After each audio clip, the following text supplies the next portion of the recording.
So today we're looking at a little bit of a different type of article here. The business case for resting among the stars. So this is a pretty interesting little niche area in the growing commercial space sector. So this article is actually about memorial space flights and their evolution from sort of a small service to an expanding economic opportunity. So historically, this market has been characterized by a modest but steady business model over basically the last 30 years, primarily catering to a sort of premium segment of customers. And so we have companies like Celestis, a veteran in this field. They have established themselves with these high-end offerings. So that includes suborbital flights that return keepsakes and more ambitious missions to the moon and even deep space. And so their pricing reflects this premium positioning. So they have lunar missions that cost nearly $13,000, and packages often include exclusive launch events, astronaut briefings, and private viewing areas. Celestis reports significant growth, experiencing 40% annual growth year over year for the past 5 years. Pretty good. And they're attributing this rise to a rise in cremation rates, because basically they're taking cremated remains and launching them out into space at various levels. So the cremation rate in the U.S. is now about 62%, and it's expected to go up to 80%. So, and you have a shift in consumer preferences towards experiences and alternative ways for disposition, if you will.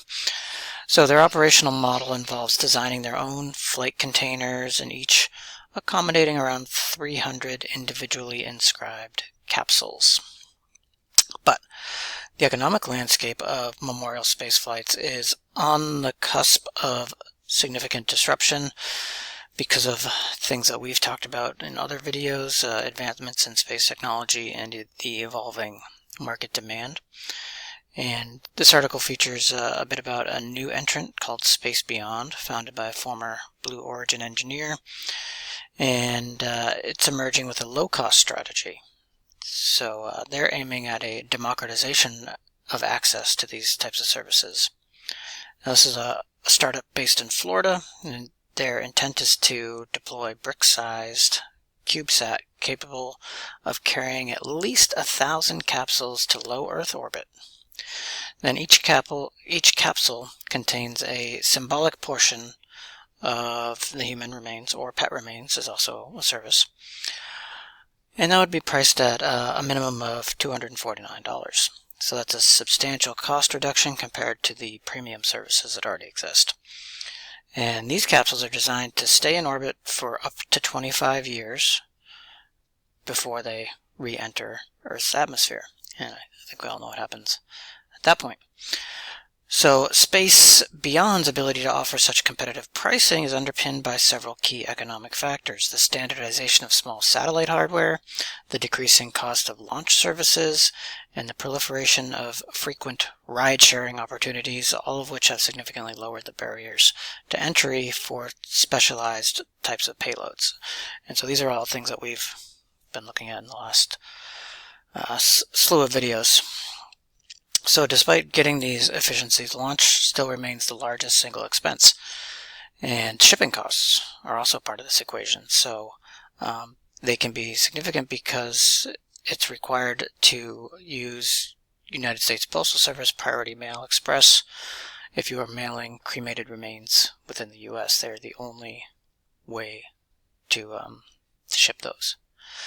So the company is actively fundraising through a Kickstarter, so they're looking for about $124K to cover their direct costs for their debut mission, and then the founder plans to cover the indirect and the overhead from their personal savings.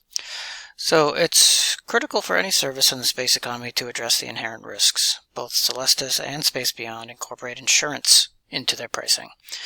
And they need to do this because there's a possibility that they have to pay for reflight, which has been informed by past missions that have had setbacks.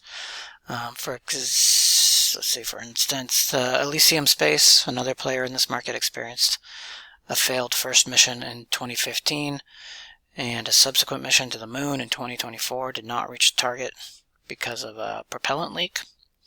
So that sort of underscores the importance of risk mitigation and the lack of complete reliability still. Now, from an economic perspective, Space Beyond is positioning itself not as a direct competitor to the existing providers because they are premium providers, but rather they are addressing what they seem to be a larger untapped market, the lower cost, larger scale group of potential customers.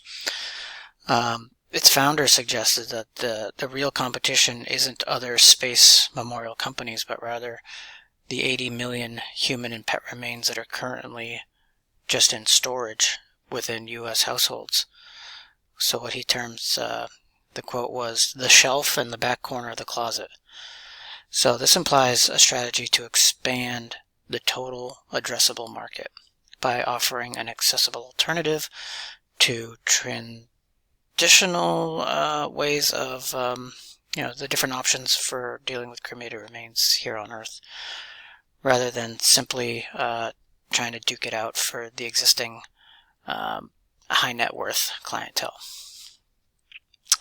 So, in summary, the memorial spaceflight industry is showing a clear split. So you have a robust existing premium segment driven by the experiential value and the increasing cremation rates, and an emerging mass market segment enabled by technological advancements and the growing cost efficiencies.